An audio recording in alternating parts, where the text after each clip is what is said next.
মই অকণিহঁতলৈ আগবঢ়াইছোঁ আজি এটা নতুন সাধু। সাধুটোৰ নাম হৈছে কুকুৰ আৰু গাধ। এঘৰ গৃহস্থৰ এটা গাধ আছিল আৰু আছিল এটা এধানমান ভুটীয়া কুকুৰ। গাধটোৰ বৰ দুখ। পুৱাৰে পৰা গধূলিকৈ সি কেৱল মেট মৰা বোজাকে কঢ়িয়াব লাগে। কুকুৰটোৰ হ'লে বৰ ৰাজসুখ, সি একো কাম কাজ কৰিব নালাগে। গিৰিহঁতনীৰ সি আতল তল তেতেলীৰ জোল।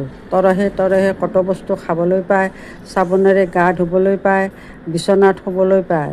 গিৰিহঁত ক'ৰবাৰ পৰা আহি ঘৰ সোমালে কুকুৰটোৱে আনন্দতে জঁপিয়াই নাচি বাগি ফুৰে। গিৰিহঁতৰ ভৰি গা আদি চেলেকি দিয়ে।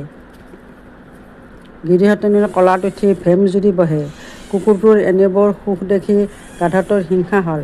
সি মনে মনে ভাবিলে, কুকুৰটোৱে গিৰিহঁতৰ নানাভাৱে মৰম লগাব জানিছে, সেইবাবেহে সি তেওঁলোকৰ পৰা তেনেভাৱে আদৰ সাদৰ লাভ কৰিছে। ময়ো যদি তেনেকৈ চলোঁ নিশ্চয় মোৰো কপাল ফুলিব। এইদৰে মনে মনে ভাবি এদিন গাধটোৱে কুকুৰৰ দৰে কাম কৰিবলৈ আৰম্ভ কৰি দিলে। গিৰিহঁত ক'ৰবাৰ পৰা আহি ঘৰ সোমোৱা দেখি সি আনন্দতে উত্ৰাৱল হৈ চোতালত নাচিবলৈ আৰম্ভ কৰিলে। লগে লগে গন্ধৰ্ব সংগীতো জুৰিলে। গিৰিহঁতৰ ভৰি চেলেকিবলৈ গ'ল।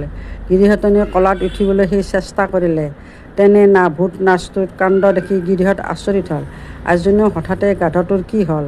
গাধটো পগলা হোৱা বুলি ধৰি লৈ তেওঁ এডাল ৰাম টাঙোন আনি